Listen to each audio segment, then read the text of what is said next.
This is the final and fifth part of the Illuminati lecture series, and we're going to talk about the, quote, proofs of the conspiracy.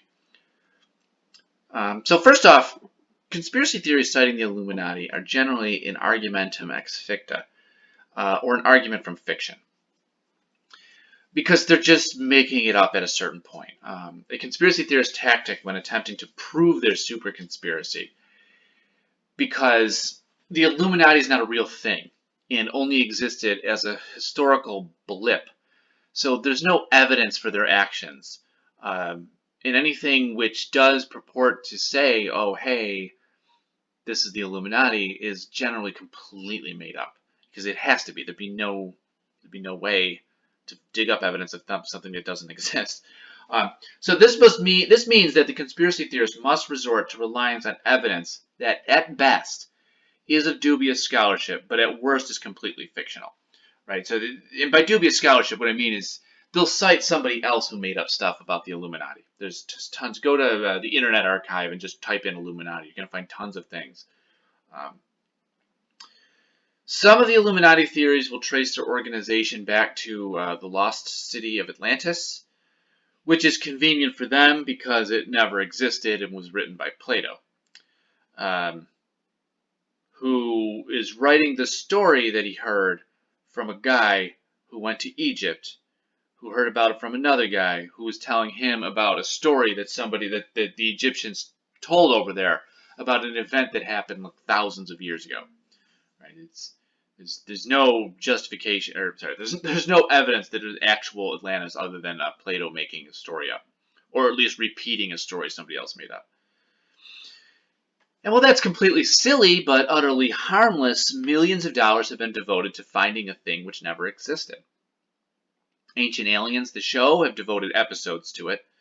A bunch of those kind of quasi-mysterious, occulty shows have done episodes on it.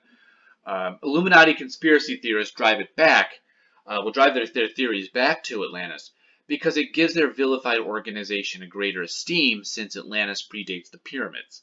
They'll say like, oh yeah, the Illuminati, they existed during the age of Atlantis, long before Egypt, and it just makes it sound more important. Now, when a person does this and they write fiction, it's a fun device because it makes things seem older and more realistic than they really are. But it's also lazy because you're giving your story more depth without actually having to, write your own backstories. You're just using what somebody, something else.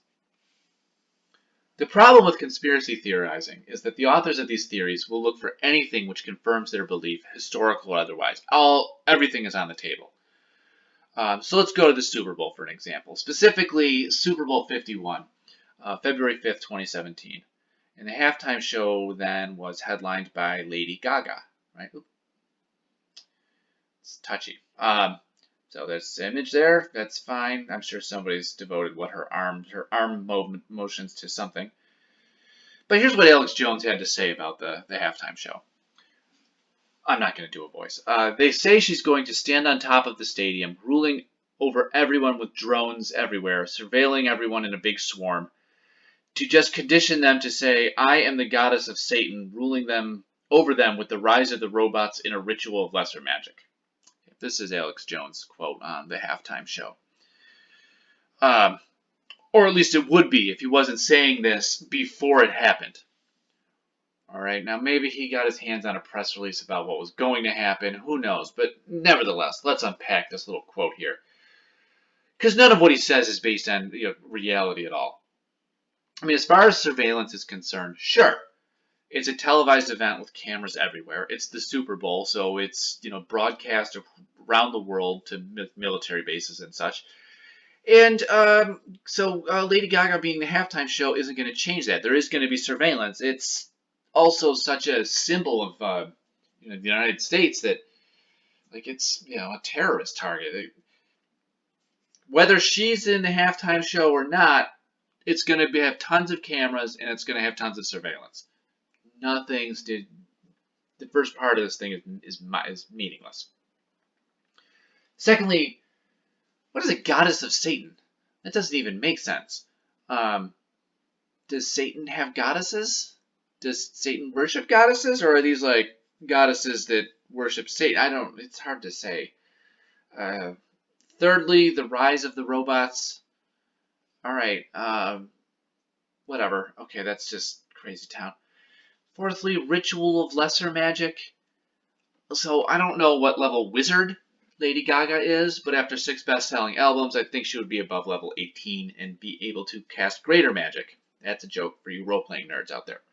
I used to be one. Um, but like ritual of lesser magic, that phrase indicates that there's two kinds of magic, and also that Alex Jones believes all of these things are real, right? And that his audience believes it's real. Uh, so, what would be a ritual of greater magic? What would a ritual of lesser magic even look like? Apparently, it's Lady Gaga singing Telephone in front of millions of people at the Super Bowl, but I don't know why that's the ritual of lesser magic, right? But none of this means anything. He's just saying a bunch of words and stringing together some phrases. And and he can get away with this because he knows that his audience isn't going to fact check this kind of claim. Right? They're not going to go look it up. And if they do, they're going to look it up on the InfoWars forum. And they're just going to find like other people repeating the same thing. Right? They just know that these things exist without any kind of evidence of them. They also, again, want to repeat this, they also assume magic is real. And then they thrust that idea into the dark rituals of the Illuminati, and boo, it's all scary. Because that's what he wants to do. He wants to scare his audience. They want to scare them into thinking that the other side of them is evil and has dark rituals and can cast magic spells or something like that. Right? And this kind of thing is as ludicrous as it is dangerous. And the satanic panic of the 80s and 90s was fueled by people who believed these rituals existed. When I teach this in my own class at SUNY Geneseo, we have a whole lesson on the satanic panic. The witch trials of the colonies were fueled by the same thing. Right? They just all of a sudden believed that because Prudence Goodwife or whatever was acting a little weird, that it must be witchcraft or something. But there was no evidence that it would be witchcraft. Right? No one ever stopped to ask, how do we know that this stuff is even real? Symbolism. Conspiracy theorists love symbolism, especially Illuminati conspiracy theorists. It's like a treasure hunt where the only cost is your ability to reason anymore. You spend so much time looking for triangles that you forget to think, maybe this triangle has nothing to do with anything. Illuminati conspiracy theorists look for this hidden eye in everything. They call it the eye of providence.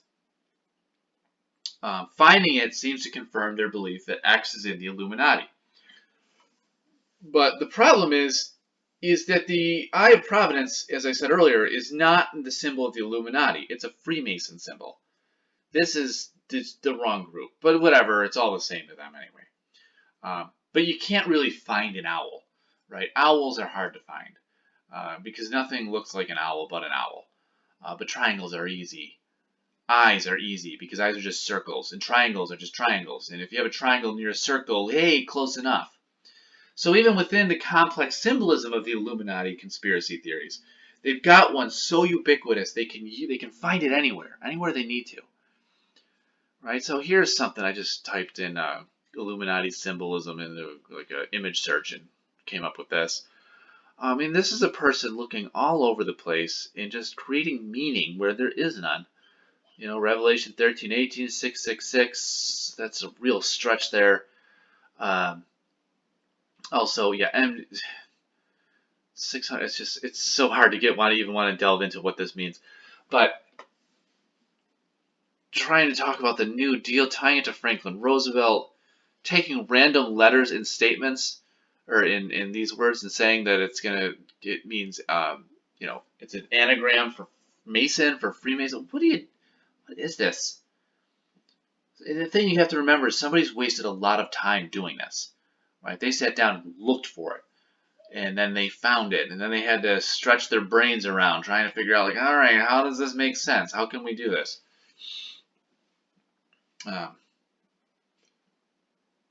Did you know that pop singer Ariana Grande is an Illuminatus? I mean, look, there's the evidence. She's got her eye looking through a triangle she's made out of her fingers. Clearly an Illuminati agent or wizard or grand goddess of Satan, whatever. Or Beyonce, Jay-Z, Katy Perry, Kesha, Shakira, Rihanna, all of these people. right? They're all Illuminati because of this is the proof. The Shakira one is very strange to me because like there's a circle there, but it's not in a triangle; it's in a square. Uh, right? If you're motivated to find it, nothing is going to stop you from finding it. This is just confirmation bias to the maximum. And, it probably helps that these are extremely attractive people. Like, oh, what are you doing? Researching, just researching pop singers for my Illuminati conspiracy theory, I guess. Katy Perry in Rolling Stone just seems to be playing into this. I think Jay-Z also just plays into this as well. Because why not? Like, we might as well have fun with it.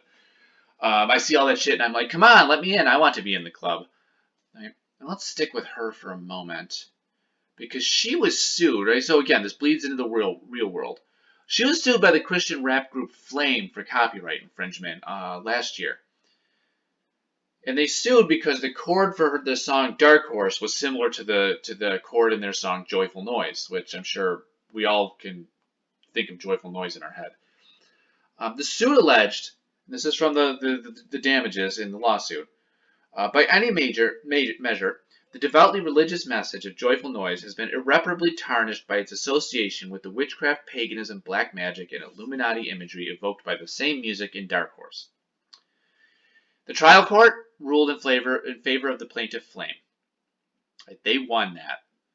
But it was appealed, and the appeals court reversed the ruling, saying that the track of Joyful Noise Dark Horse was not unique enough to be copyrightable. And they cited an ongoing Led Zeppelin case as precedent, where Led Zeppelin was sued for copyright infringement. And Led Zeppelin eventually won their case, too. Now, okay, so Katy Perry's and her record company win because they're saying, like, all right, your music isn't, or the chord is not unique enough. You can't copyright that. It's three notes or something.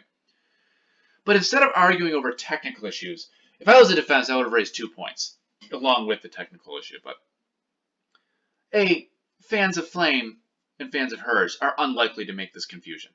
No one was accidentally listening to Dark Horse and been like, oh man, I thought this was Flame, or vice versa.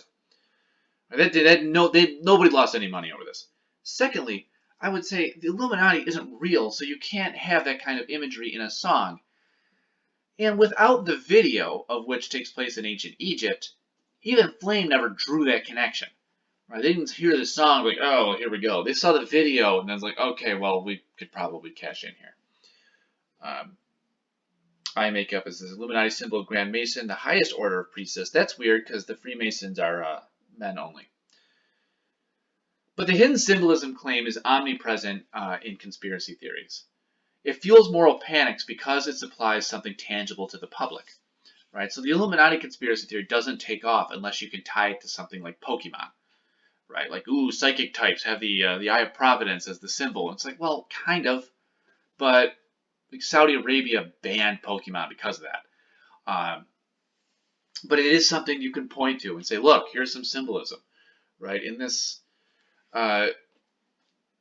newspaper clipping here, like that symbol, that very, very poorly drawn skull and crossbones, wasn't, it wasn't bored kids with spray cans. It's just clearly evidence of a satanic cult. Again, it's popular because it feels cool. It's a treasure hunt. It's like a mystery. You get to find it. But none of it is real. None of the conspiracy theory makes sense. And also, just from a thematic point, it doesn't make sense for the secret society if they existed to do this. Like here, I'm this world-running secret society. I control everything. I've convinced everyone that there's a war on Christmas and that the Earth is flat, or I'm convinced that the Earth is round. So part of my plan also involves signing the most famous people in the world into my group to go out in public and flash their symbols around. Why would that make any sense? All right.